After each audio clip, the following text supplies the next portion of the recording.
When we create this checklist of items that your partner's like, well, I checked it off. What else do you want from me? And like, the answer is emotional investment, right? Okay, hi everybody. Thanks for coming back if you've been here before, or hi, welcome if you're new. My name is Mickey. I'm a therapist, and we talk about therapy things on this channel. And today we're talking about polyamory again because y'all asked me to. I made another video about polyamory before that I'll link up here. Basically about polyamory 101s and like sort of foundational knowledge about like what is polyamory exactly. And today I want to talk to you about some things that I think you need to know before you open your relationship, because there's a lot of, I don't know, like kerfuffle on the internet about how like everyone should be polyamorous. And like, don't get me wrong, do I think it's a super valid orientation and a thing that is really beneficial and fulfilling for lots of people? Absolutely yes. And also I want to discourage people from feeling pushed into something that you're not ready for, or that you're like just, you know, not in a place for. So we're talking about some need to knows before you open your relationship today. That's it, I guess. Let's talk about the things.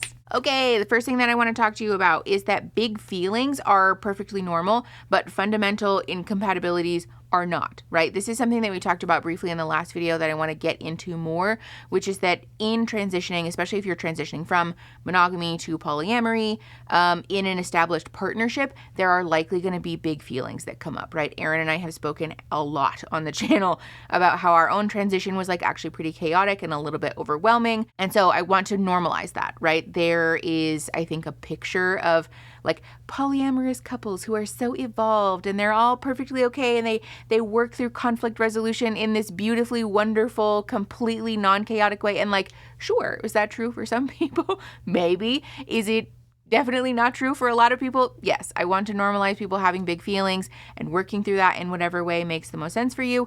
And there is, I would say, a fair amount of advice that I've seen on the internet about talking your partner into or convincing your partner to be polyamorous, which sucks, right? I don't think like anyone who really is here or like a part of the channel is going to be surprised by this advice, but I do just want to be very loud and clear that if you have to convince your partner to be polyamorous, we need to take a step back, right? Because some people are just going to feel an inherent draw and comfortability and sense of belonging with monogamy, and that's perfectly okay, right? In the same way that I think it's really important to normalize non-monogamy being a perfectly valid and okay thing to do, we should also normalize that monogamy is a perfectly valid and okay thing to do, right? Neither are more evolved or better than the other. They're simply diverging paths, right? They're simply both part of this relationship path that someone could take in either direction, and that's totally okay. I got distracted because my phone was being annoying, but the core takeaway here is that if somebody is just not okay with monogamy, they're not okay with monogamy. And if this is you, if you're watching this video because you're like,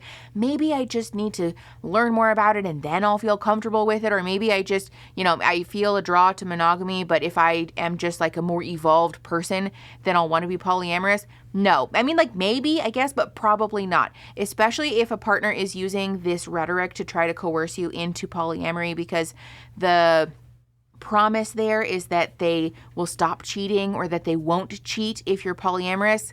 We need to take a step back. Polyamory should not be a vehicle ever to save a relationship that has pre-existing problems, right? If y'all have issues and things that you need to work out, I really want to encourage you to explore couples therapy or some other resource to address the issues that are present in the relationship currently, and to really shy away from this rhetoric that polyamory will be the thing that saves a relationship or that prevents infidelity or that like spices up a sexual incompatibility, right? There are a whole bunch of reasons.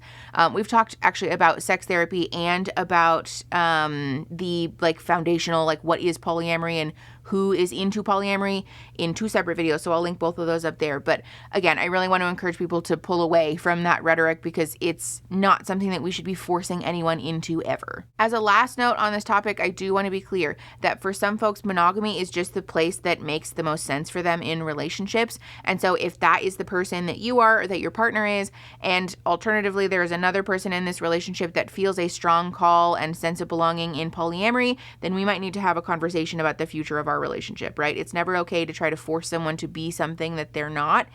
And I think it's kind and loving to have a very clear and upfront conversation about like, to what degree are we comfortable with this incompatibility? But the answer to this incompatibility should never be trying to force someone to do something that they're not okay with. Before we talk about our next thing, I want to talk to you about this week's sponsor, which is Beducated. Y'all know that we've worked with them a bunch, and it's because they're wonderful. For those of you that don't know, Beducated is an online platform that is dedicated to all things sex and relationship learning, and so they're a great place to learn about things that we're dipping our toe into or just getting started with, like polyamory, for example. As a polyamorous, queer, fat, chronic pain person, there have been actually a lot of courses that I've used on Beducated, which is kind of wild because it's a really niche identity, and Beducated really has it all. They have hundreds of courses from the industry top experts, so besides the fact that they have information about all types of things, it's also reliable information that you can trust that's being shared with you by experts. Beducated courses include all types of learning, like video tutorials and practical exercises,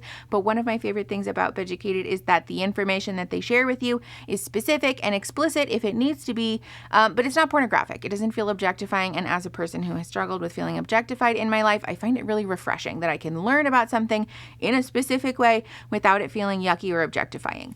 I obviously am a big fan of Beducated, and I would like to share that with y'all. So go click that link in the description. With my code, you can get 40% off of the annual pass. Beducated also has a 24-hour free trial and a 14-day money-back guarantee, so there really is no risk. So go click that link, use my code Mickey40 for 40% off, and show Beducated some love for showing me some love.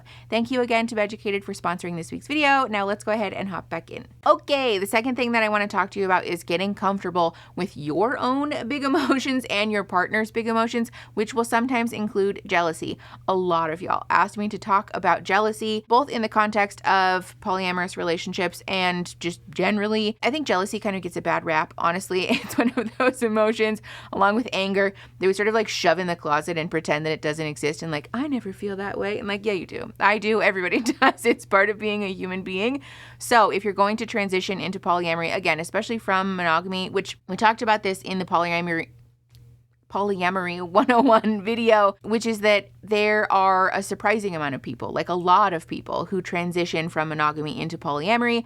While sometimes it can feel as though the polyamorous people that you're interacting with, like, you know, out and about or on dating apps and stuff, that those people have just been polyamorous their whole lives. The truth is that a lot of people transition from monogamy to polyamory, and it's important to talk about that experience because one of the things that will come up is jealousy. While it's uncomfortable and it feels bad, and a lot of us will have these societally programmed, beliefs about how feeling jealous means that you're a bad person or jealousy equals controlling. None of that is true, right? The thing that I want to stress in this section is that if you're a person who has those societally programmed expectations, there's going to be an impulse for you to like shove it down. Like, don't feel this emotion.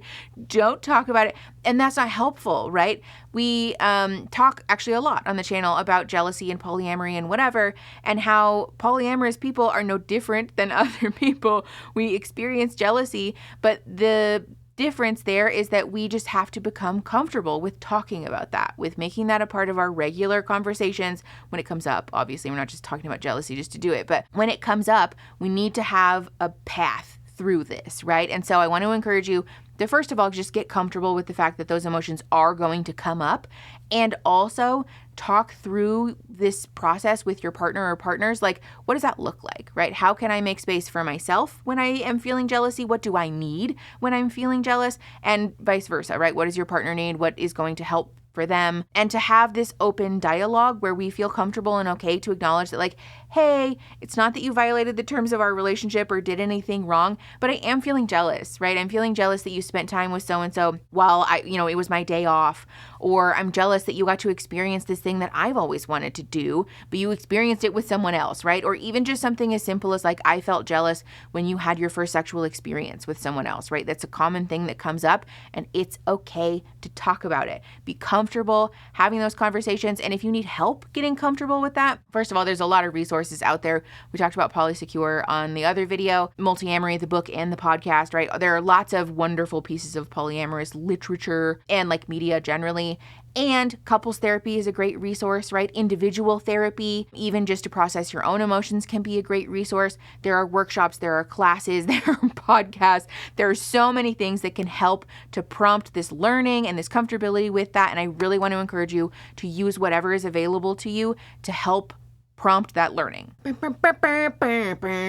of the other things that I want to include here, we've talked about it before, but I think it bears repeating, which is understanding and getting clear about the difference between your partner hurting you and just feeling hurt in your relationship, right? Because this can be a wonderful way to host the conversation about jealousy, because if your partner didn't do anything wrong, right? They didn't cheat on you. They didn't lie or deceive you or violate the terms of your relationship in any way, and you're experiencing a feeling of jealousy or a feeling of hurt, that's still important to talk about, right? It can also help a lot to clarify that difference with your partner. Again, to say like, it's not that you did anything wrong, right?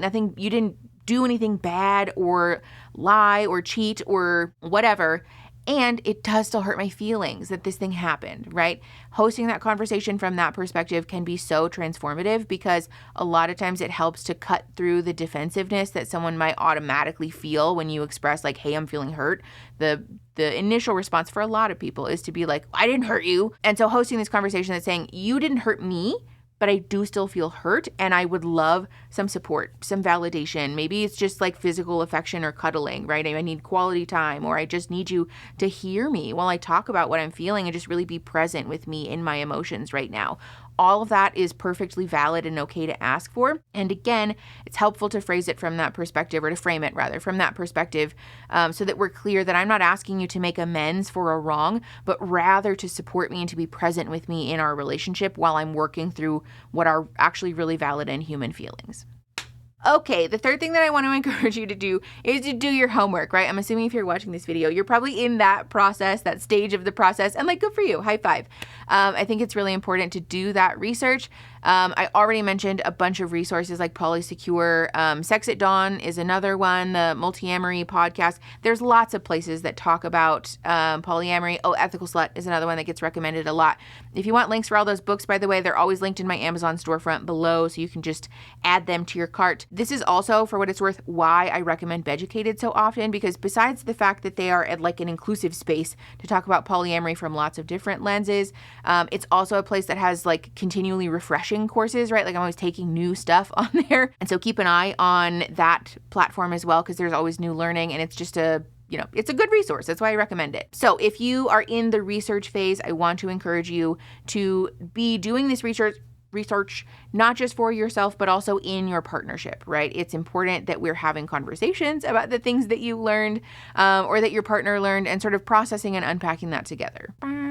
For what it's worth, also the video that I made about Polyamory 101, that's also a great resource to get clear about like the polyamory dictionary, all of the vocabulary terms and things like the difference between kitchen table polyamory and garden party polyamory and all of those things. I also want to shout out something called the Relationship Smorgasbord, which is a wonderfully helpful diagram. I'll try to put it on the screen, but it is quite large actually, so I'll link it in the description. It's essentially like a little flow chart that you can work through with your partner or partners to talk about like, hey, this is something that I feel is important or should be included in a relationship for me.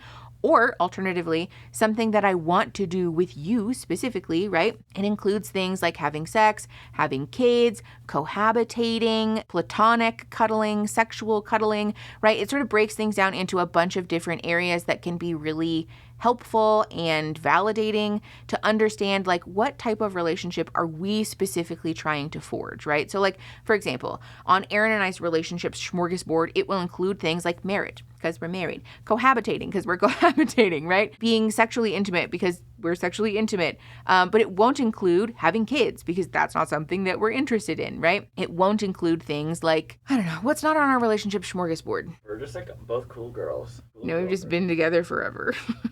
Oh, exclusivity. That's not on our relationship smorgasbord. Erin and I don't want to pursue sexual or emotional exclusivity because we're polyamorous. But it can also include things like legal and financial entanglements, professional and work entanglements. It also discusses things like kink and power play, co-caregiving for things like animals and family, the degree to which you want to be involved with each other's family. Let's see, it talks about communication, public displays of affection. This is one that's really helpful. Labels and terms like, do we want to have a label for our relationship? Do we share the same religious or spiritual orientation? Do we want to share that? There's lots of stuff on here. There's lots of things on here that are really helpful to explore. I'm not going to go through the whole goddamn smorgasbord because that's not what we're here to talk about. But it's a wonderful resource that can be great to get clear about our specific type of relationship. It can also be a really validating tool for folks who are asexual or like under that umbrella in some regard, because hosting that conversation or just like putting that on your dating profile on a dating app can feel kind of scary. So having that conversation in the somewhat early phases of a relationship to be clear that like, you know, that's not really something that I'm interested in, or like, this is the type of intimacy or closeness that I care about and feel comfortable with. This is a great way to host that conversation. So again, wonderful resource, really helpful tool. I'll link that in the description. The fourth thing that I want to talk to you about is that no amount of research is going to be a substitute for real life, though. While I stand by what I literally just said about doing your homework, I just want you to understand and be comfortable with the fact that shit's going to come up that you didn't anticipate. Erin and I have talked about this on our podcast. If you didn't know, we have a podcast. And it's a very real and important life lesson that you can't plan for the things that are going to come up in your journey as polyamorous people. In the way that life just kind of surprises you sometimes, you will likely find yourself in a situation that you and your partner, and maybe even you and your partner and your couples therapist, didn't plan for, right? This wasn't in the flow chart. And so now all of a sudden we're in the deep end and we're like, what the fuck do we do now? How do we deal with this situation that has arose, I don't know, and that we're sort of out of our depth with, right? This is why it's important to have those foundational skills like working through conflict and being able to validate your partner's emotion while simultaneously validating your own, et cetera, because that foundational skill will help you to move through a situation regardless of what the specificities are of like the particular thing. If you can work through those bottom layer things, then you're going to have an easier time working through these. And I also want to encourage people to be patient with yourself and with others, because even for people who have the most evolved foundational skills, it's still going to be hard. It's still going to be scary. It's still probably going to provoke and poke at those childhood wounds, at your trauma wounds, at your attachment issues, and that's going to be really difficult to deal with. It's going to feel like your nervous system is having its little nerves just like run ragged and like really rubbed raw, and that's very overwhelming and stressful. So be patient, be kind with yourself, give yourself the space to say like, hold on, right? I'm not there yet. I need a minute, or I need some time. Give me space to think through this, or to talk to my other safe people and like really process how I'm feeling and like what it is that I want to say to you actually, or what it is that I need from this situation in order to feel safe. It's okay to not know those things right away. You are entitled to the space and the time and the kindness that it takes to work out those kinks. Not those kinks, but you know what I mean. Okay, in that same energy, I want to encourage people to steer away from things like rules, and rather to focus in on things like general themes and or just like communicating with each other in the moment. I know that this is going to be a somewhat unpopular take with some people. I don't care. I think it's important because it's common for folks in the early stages of polyamory to try to set things like hard and fast rules about what is allowed and what is not allowed. We sort of separate things into two boxes of like, this is okay, that's not okay, firm line in the sand. There is no room for nuance here. This can get people into trouble for a couple of reasons. The first of which is that if we are prioritizing things like rules, we are doing so from a place of fear and insecurity, right? Oftentimes the idea of setting like a firm fence around you and around your partner, it creates this energy that you will do the right thing so long as I've created a fence for you. That's not really going to breed an attitude of trust and of safety in a relationship. And so I want to encourage people to steer away from that and rather embrace the idea that I trust my partner as a person who cares about me to do the thing that will be most caring and loving for me and for our relationship as an entity, right? We are an organism in some capacity. And I want to trust that as long as we're communicating effectively, we've had clear conversations about our shared goals, and that we have foundational skills to uplift and care for our shared organism, that he can or she can or they can make the choice in the moment that will uplift and care for those values and beliefs about our relationship. The other thing about this is that if your partner is successful at not hurting you or not violating the terms of your relationship because you have made this little fence for them, then we need to have a conversation about whether or not they are actually invested in caring for you and your relationship. It can create this dynamic of like, I did the thing, right? I did what you told me to do, right? Is that what you wanted? And like, no, I know it's a cliche and everybody talks about that scene from The Breakup, I think, with Jennifer Aniston and Vince Vaughn of like, I want you to do the dishes because I want you to want to do the dishes, right? This is very much that energy. When we create this checklist of items that your partner's like, well, I checked it off. What else do you want from me? And like, the answer is emotional investment, right? I think it's fair to say that for folks who are in relationships, really what we're looking for is a partner who has the emotional investment to do the thing that will not hurt you or your relationship because they want to. And having rules and checklists in a relationship can create the opposite effect. Okay, as a last note on this topic, I also want to talk about the critical thinking that is required to be in a relationship. I know that sounds condescending and I don't mean it to, but when we set these things that are hard and fast rules and lines in the sand, it can discourage critical thinking because, again, rather than thinking through like what is going to be best for uplifting the values and shared beliefs that my partner and I have already discussed about our relationship, we're deferring to this list of rules and checklists, right? It can discourage thinking critically and really, thinking deeply about your partner and the relationship. And generally speaking, I think most people want to encourage yourself and your partner or partners to be doing the critical thinking about your relationship rather than just saying like, let me pull up my checklist really quick and make sure I've checked all these boxes. I know for folks in trying to abandon the rules thing, there is going to be the question of like, well, what the fuck else are we supposed to do? So I do want to provide you with an alternative, which is to get clear about that underlying value of like why you're setting the rule in the first place, right? A really common rule, I think probably the most common rule for people to set is like, don't be on your phone when we're having shared quality time together, which makes sense, right? I think the underlying value of this for a lot of people is like, I want to feel seen. I want to feel prioritized and cared for by my partner when we're spending time doing the thing that we've carved out time from our schedules to do together, right? So while I think it's a fair boundary to say, if you're on your phone while we're supposed to be spending quality time together, we're going to have a conversation about it, or I'm going to get up and do something else or whatever. I also want to encourage people to frame that from this underlying value of like, I want to feel seen by you, right? And so if there is like an emergency that comes up, or there's something that your partner's like, oh my God, I forgot to do this and I need to send this message right now, it creates the space for y'all to do that without it becoming a moment of contention, while also being clear that like, hey, we are having our shared quality time together. Do you mind if we take a 5-minute bathroom break? I need to send a text message. We'll take a pee-pee break. Maybe we'll grab some snacks and then we'll come back to our movie night, right? That I think is a much more, again, like critical thinking perspective about why we have this limit or boundary in the first place. And it's not this hard and fast rule of like, if you pull out your phone, we're going to have a huge blow up fight about this. So there's a whole lot of learning that happens in transitioning from monogamy to polyamory or just exploring polyamory as a person. So I want to encourage you again to be patient, to be kind with yourself. It will take time to get comfortable with it. And again, there is no substitute for real life learning. So give yourself the time and space that it will take to experience those things and get comfortable with what that looks like. For what it's worth, finding a polyamory friendly or a polyamory educated therapist, either on an individual or a couples basis, can do wonders for yourself and for relationships. So do explore that resource if it's available to you. But regardless, I want to encourage you to be kind, to be patient with yourself. Things will tweak and evolve. I think personally that's the beauty in polyamory for me, is that it's a relationship orientation or structure that is kind of amorphous and ever evolving, and it creates space for people to grow and become different and to explore different things that are calling to them at different times.